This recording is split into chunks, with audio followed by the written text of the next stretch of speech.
السلام علیکم۔ پچھلے دن میں نے ایک ویڈیو اپلوڈ کی تھی کہ الحمدللہ اللہ پاک کے فضل و کرم سے اور آپ لوگوں کے دوستوں کی دعاؤں سے مجھے جمعے میں امامت کی جگہ مل گئی ہے۔ تو کچھ لوگوں نے مجھ سے پوچھا کہ مفتی صاحب آپ کو جو پچھلی جگہ سے نکالا تو وہ کیا وجہ تھی؟ تو وجہ کچھ بھی نہیں تھی۔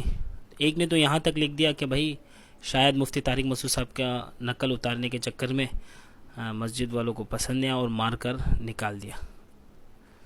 تو اس طرح کی کمنٹس بھی لوگ کرتے ہیں، غلط غلط کمنٹس، دل دکھتا ہے۔ لیکن خیر کوئی بات نہیں، کیونکہ جب آپ مارکیٹ میں نکلیں گے تو پھر اچھا اور برا دونوں آپ کو سہنا پڑے گا۔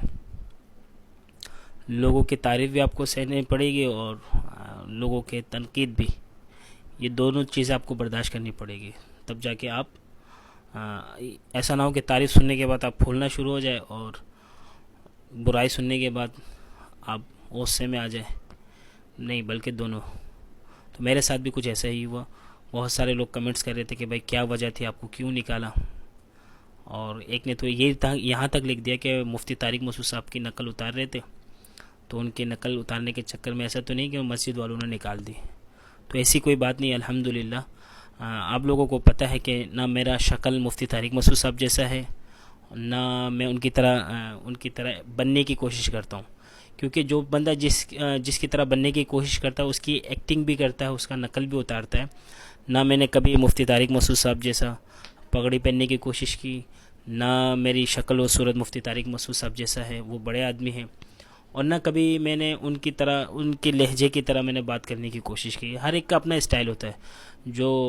جنہوں نے مدرسے میں پڑھا ہوگا ان کو پتہ ہوگا کہ جب استاد سبق سناتے نا تو اس میں لطیفے بھی چلتا ہے، چٹکلے بھی چلتا ہے، اور شعر و شاعری بھی چلتی ہے، بہت ساری چیزیں چلتی ہے۔ تو یہ مدرسے میں پڑھنے والوں کو پتہ ہے۔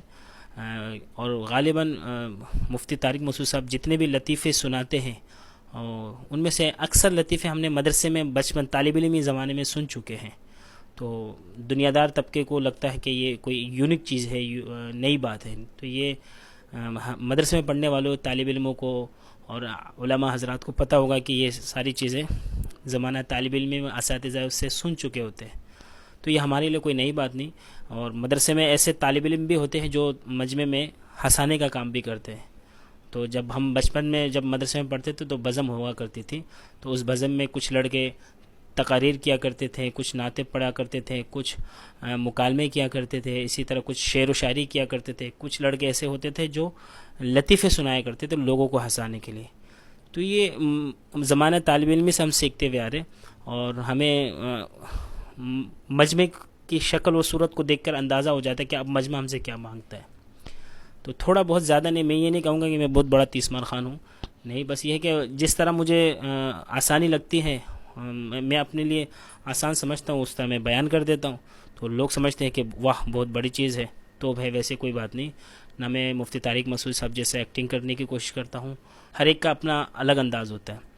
تو میں نے سوچا تھا کہ یہ وضاحت میں جمعے کی نماز میں جہاں میں امامت ابھی کر رہا ہوں وہاں کر دوں، لیکن پھر سوچا نہیں، یہ اچھی بات نہیں ہے کہ ممبر میں بیٹھ کر اپنی ذاتی بات لے کر بیٹھ جائیں۔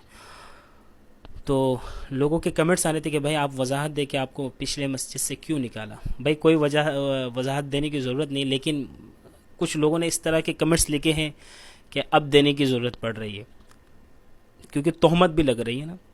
تو وضاحت یہ ہے کہ بھائی میں جہاں امامت کر رہا تھا یہ گودرا کالونی سے آگے، آپ کسی سے بھی پوچھ لیں گے، گبل ٹاؤن تھانہ کے نام سے انڈسٹری ایریا پڑتا ہے، تو وہاں پر میں نماز پڑھاتا تھا 2-2.5 سال سے، یا شاید 3 سال ہو گیا ہوگا، 2.5-3 سال۔ تو وہاں جو جگہ تھی وہ میرے استاد کی تھی، انہوں نے مجھے کہا امامت کر، نماز پڑھانے کو، جمعے کی امامت کو، تو میں نے لبیک کہتے ہوئے وہاں نماز پڑھائی، اور الحمدللہ وہاں اللہ نے عزتوں سے نوازا۔ وہیں سے میں نے یہ ویڈیوز کا جو سلسلہ ہے شروع کیا۔ یہ بھی ایک اللہ تبارک و تعالیٰ کی طرف سے کرم نوازی ہے۔ پھر وہاں سے چلتے چلتے 2-2.5 سال تک میں نے نماز پڑھائی۔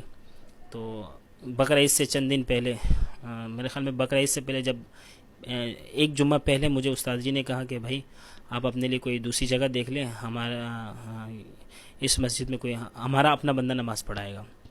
تو میں نے استاد جی سے کہا استاد جی تھوڑا سا نظر کرم فرمائیں، کیونکہ یہ جو میری ویڈیوز کا جو سلسلہ ہے ماشاءاللہ ہلکا احباب بڑھ گیا، اور میری ویڈیو میں لوگوں کا رسپانس اچھا آ رہا ہے اور لوگ شوق سے سنتے ہیں، تو یہ سلسلہ بالکل رک جائے گا. تو مجھے میری ایک گزارش یہ ہے کہ آپ مجھے اس وقت تک مہلت دے دیں جب تک میں اپنے لیے کوئی دوسری جگہ تلاش نہ کر لوں. مجھے اللہ کی ذات سے یقین تھا، امید بھی تھی کہ اللہ پاک میرے لیے کوئی جگہ کا انتظام کر دے گا.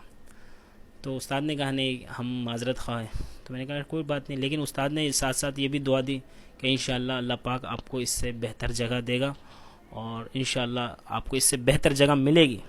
تو الحمدللہ استاد کی دعا بھی تھے کہ ماشاءاللہ اچھی جگہ مل گئی ہے.